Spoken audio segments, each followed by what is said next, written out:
გამარჯობათ, მეგობრებო, მე 2 წუთს წაგერთმევთ იმათ, ვინც უკვე ყიდით უძრავ ქონებას, ან აწი დააპირებთ უძრავი ქონების გაყიდვას.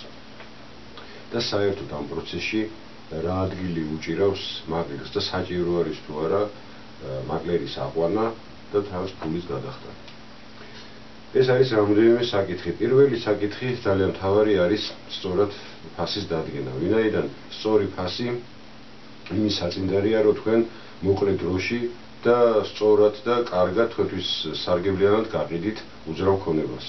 ეს იცის გამოსილვა მაკლერმა, რომელსაც გაყიდული აქვს ანალოგიური ბინა რაიონში, თქვენს უბანში და ზუსტად შეუძლია თქვას გასაყიდი ფასი, გიხდით გასაყიდი ფასი. გამოსილვა მაკლერმა შეიძლება თქვენთან შეხვედრის დროს დაგეთანხმოთ, ან გითხრათ, რომ ეს ბინა უფრო მეტად გაიყიდება და შეუძლება გაყიდვას და დამერწმუნეთ, საბოლოო შედეგი თქვენთვის სასურველი არ იქნება. ბინა ძალიან დიდხანს იქნება საიტებზე, გაზეთში, პრესაში, აუქციონზე და მხოლოდ დროს წაიღებს ესა და არ გაიყიდება, საბოლოოდ არ გაიყიდება დიდხანს მაგ ფასში. თქვენ თუ დამოუკიდებლად გსურთ გაყიდვა, იქცებით შემდეგნაირად, იღებთ გაზეთს, ინტერნეტს, უყურებთ ანალოგიური ბინები რა ღირს, თქვათ ვიღაც ყიდის 37,000-ად ერთ ოთახიანს. თქვენ ხომ არ იცით რა მდგომარეობაში არის ბინა. რატო ყიდის ის 37,000-ად? იქნებ მას აუცილებლად ჭირდება 37,000 და იმიტომ არ აკლებს ფასს.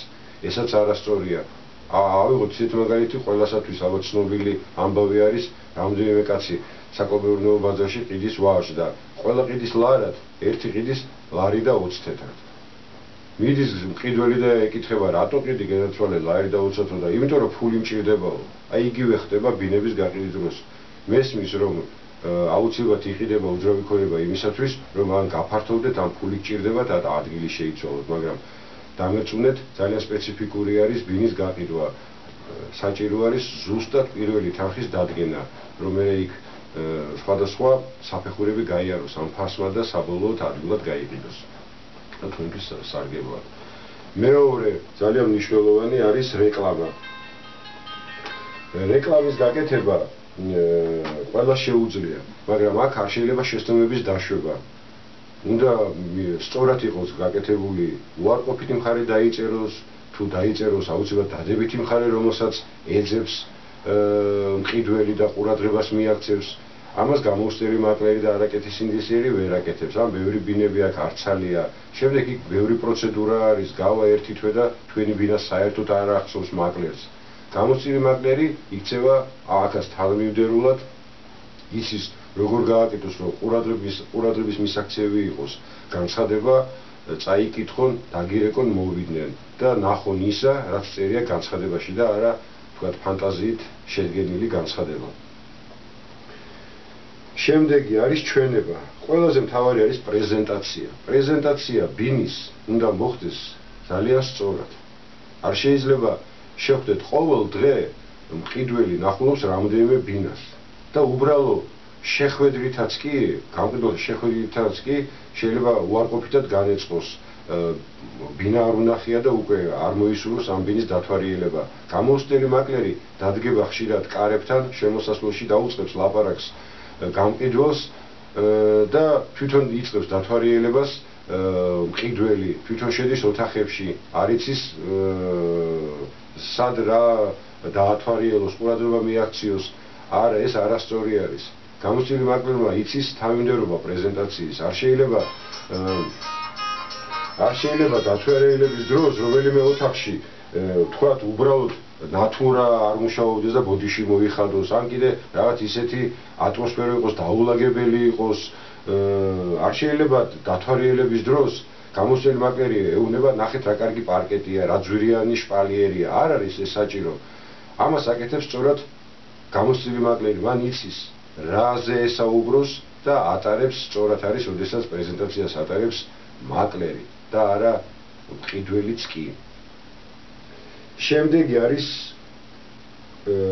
ისევ გამეორდები და ყველაფერი მნიშვნელოვანია, ეს ყველა ეტაპი ჩასატარებელი თავმჯდომარულად და სწორად. ეს უნდა გააკეთოს ისევ გამოსწილმა მაკლერმა. გამოსწილი მაკლერს რო დაუსახელებენ ფასს, საბოლოოს ეგრევე პასუხობს.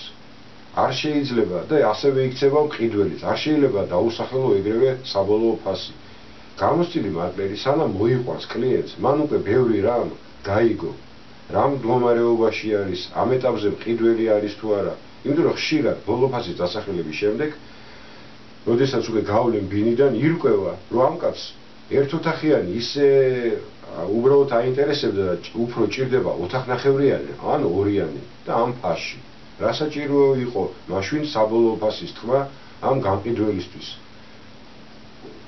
ეს გამეორება რამოდენიმეჯერ და მე უკვე გამყიდველი ხდება თითქოს და ეს ფასი ეუბნება 35,000 ერთოთახიანს და მე 1-2 თვის შემდეგ უკვე 34-ს ეუბნება, მე 33-ს ეუბნება. იმიტომ რომ არასწორად მოხდა ეს ყველაფერი სინამდვილეში მაგის ფასი თქვა გასაყიდი არის 34,000 და ჩამოდის უკვე 33-ზე და იღლება ამ პროდუქტს. ისევ გამოცდილი მაკლერი სწორად აკეთებს ვაჭრობას თავისი ცოდნა უნდა და რო იყოს კმაყოფილი მყიდველი, გამყიდველი. კარგი მაკლერი გამყიდველისთვის არის ადვოკატიც, ფსიქოლოგიც, ვაჭარიც, იურისტიც. იმიტომ რომ ამას ყველაფერს შეიძლება უბრალოდ იპოთეკის გაგონებაზე მყიდველს შეეშინეს და ბევრი წესია, მაგრამ ეს უნდა განმარტებული იყოს სწორად.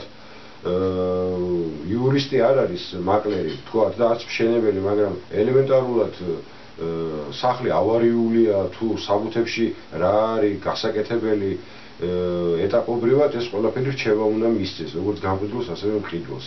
ეს არის ის რამოდენიმე რჩევა, რომელიც მე მოგეცით თქვენ ამ 2 წუთის განმავლობაში შეგიძლია დამიკავშირდეთ, მე უფასოდ მოგცემთ რჩევას, ამაში მე თანხას არ ვიღებ, შეგიფასებთ ბინას და თუ ისურვებთ, გაგაყიდიებთ კიდევაც. გმადლობთ ყურადღებისათვის.